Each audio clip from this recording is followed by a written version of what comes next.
चुन and को-ऑथर्स from glide science द्वारा इस दवा का आविष्कार किया गया।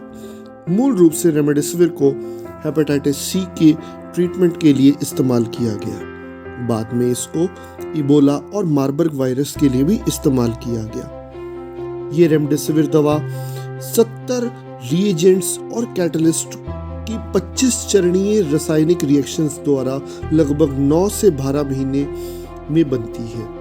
इसके अंदर ट्राइमिथाइल साइनाइड जैसे डेंजरस कंपाउंड्स का भी इस्तेमाल होता है। WHO द्वारा रहेसस मक्की, जो हमारे आम मंकी होते हैं, उन पर इसका ट्रायल किया गया और सार्स CoV-2 के खिलाफ इसे प्रभावी पाया गया।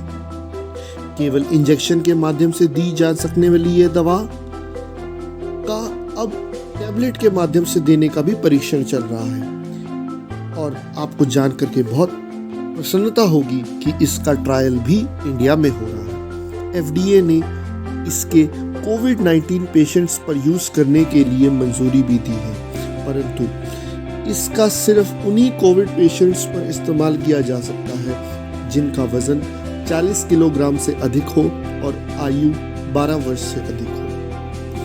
कभी भी बिना डॉक्टर की सलाह के इसे ना लें, इससे आपकी मृत्यु भी हो सकती है। यह दवा वायरस के RNA रेप्लिकेशन को प्रभावित करती है। इस दवा के बहुत साइड इफेक्ट्स भी हैं।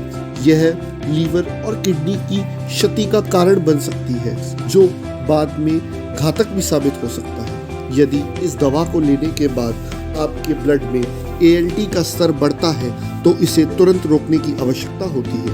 अगर मरीज की किडनी खराब हो तो हम इसका इस्तेमाल नहीं कर सकते। यह कहा जाता है कि इसे लेने से पहले अपने लीवर और किडनी फंक्शंस की परीक्षण अवश्य करवा लें।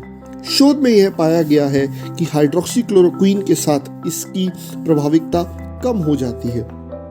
इसे दिन में एक बार 6 दिनों के लिए लिया जाता है। पहले दिन 200 मिलीग्राम के रूप में लिया जाता है और फिर 5 दिनों को 100 मिलीग्राम के रूप में लिया जाता है। यह विभिन्न ब्रांड्स में उपलब्ध है और इसके वेरियस ब्रांड्स नेम भी हैं, जैसे रेमडेक, रेमविन, रेडेक्स, सिप्रेमी, डेसरेम, जुबियार और सबसे फेमस कोविफोर।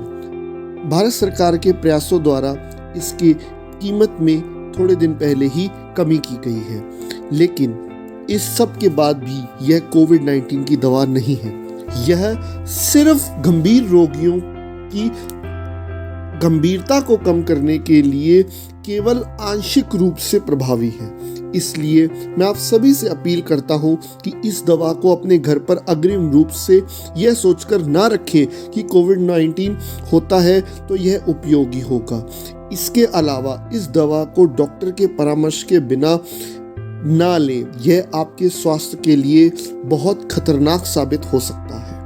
कोविड-19 से बचने के लिए एकमात्र सहारा है आपका कि आप घर में रहें, सुरक्षित रहें, बार बार हाथ धोएं और कोविड प्रोटोकॉल्स का पालन करें।